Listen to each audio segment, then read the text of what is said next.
Amis du jour, bonjour. Amis du soir, bonsoir. Alors là, je vais vous faire voir une nouvelle méthode. Une nouvelle méthode, disons, des nouveaux ingrédients. Des nouveaux ingrédients que j'ai pu mettre dans... que j'ai pu ajouter dans mon smoothie, qui est très bon aussi.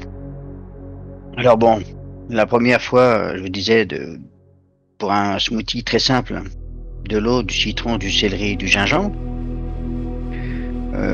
Voire même vous pouvez ajouter vous pouvez y ajouter de la salade de roquette, de la betterave, de la pastèque, enfin, du melon d'eau pour certains, épinards, du chou frisé, enfin du chou de kale. Et ben aujourd'hui je vais tout simplement vous dire, en plus de mon autre vidéo, que je ne sais pas encore si je vais mettre en ligne ou pas, c'est pour ça que vous ne me voyez pas. C'est tout simplement une pincée de curcuma et du poivre noir. Alors le curcuma est un excellent anti-inflammatoire qui travaille en synergie avec le gingembre. Le poivre noir est indispensable pour en assurer l'absorption. La saveur est très discrète en petite quantité.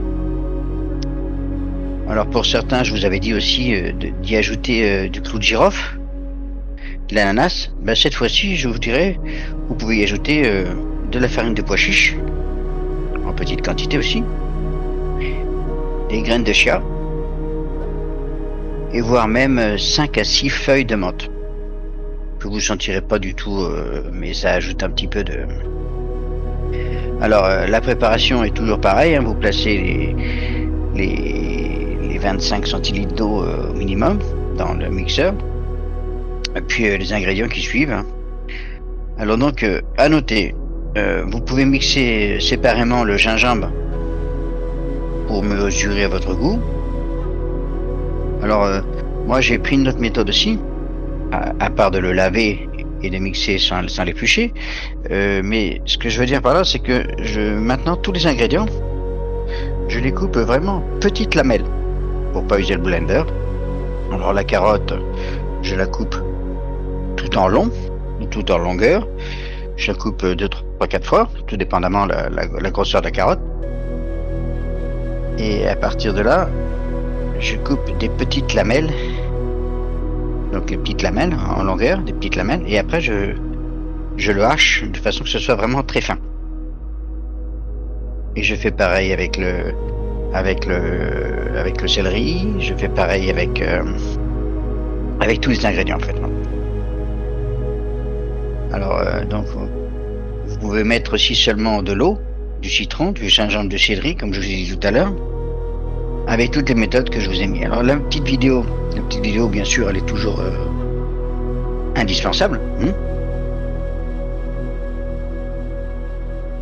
Alors, la petite vidéo est indispensable, effectivement. Bon, je vais laisser l'ancienne, il n'y a pas de problème, sur le site. Je vais faire une petite remarque. Le chou de kale étant difficile à trouver, vous pouvez aussi le remplacer par du chou frisé ou encore des feuilles d'épinards ou de la mâche, dépendamment de votre préférence. Alors le chou de kale étant un légume assez ferme et difficile à mâcher, cette alternative sous forme de boisson permet de profiter plus facilement de l'ensemble de ses bienfaits. Il est riche en vitamine A, vitamine C et vitamine K, teneur élevée en fibres. Le chou frisé est un super nutritif. Il regorge de bons éléments, dont la vitamine A favorise la santé, la santé des cheveux, de la peau et des os. Alors, il possède également une teneur élevée en fibres et en eau, ce qui aide au bon fonctionnement du système digestif et qui prévient la constipation.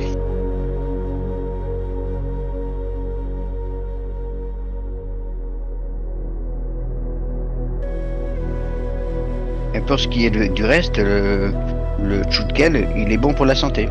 En plus de posséder une teneur très élevée en protéines de fer, de vitamines, minéraux, d'oméga 3 et de fibres. Il comporte une grande quantité de bêta-carotène. Ces apports nutritifs sont même très impressionnants. 60 grammes de chou de kale apportent 134% de la quantité de vitamine C recommandée quotidiennement. La vitamine A en excès peut causer des problèmes de foie, augmenter les risques d'ostéoporose et causer des nausées, des vomissements, des maux de tête et des étourdissements. À noter que dans une simple tasse de chou de kale cru, il a un apport maximal, comment dire, il a 550 UG, alors que l'apport maximal tolérable est de 3000 UG.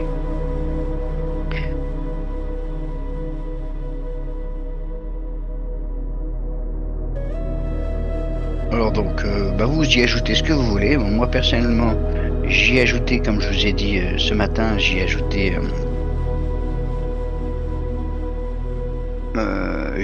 ce matin de la farine de pois chiche. J'ai pris deux petites. Vous choisissez les doses que vous voulez, mais moi j'y ai choisi 2 cuillères à soupe. 2 cuillères à soupe de chia. Non, je les ai oubliés ce matin, les chia. C'est pas grave. J'avais l'intention de le faire, mais j'ai oublié. Si, j'ai ajouté le chia, je me rappelle. Donc 5 à 6 feuilles de menthe. Voilà. Moi personnellement, c'est toute la petite différence qu'il y avait, que j'avais à vous dire aujourd'hui. Et ne surtout pas oublier l'eau. Et puis pour le gingembre aussi, une petite caractéristique qui est très importante. Je ne le répéterai pas assez. Faites attention si vous avez des problèmes. Des problèmes de circulation du sang. Si vous avez votre sang qui s'épaissit ou se liquidifie plutôt, demandez plutôt à votre médecin. Ainsi que pour le curcuma, si vous avez de la tension, demandez aussi à votre médecin. Une petite pincée avec du poivre, mais ça ira. Allez, je vous souhaite à tous une très bonne journée. Merci à vous de m'avoir écouté et surtout d'avoir pris mon intention à cœur.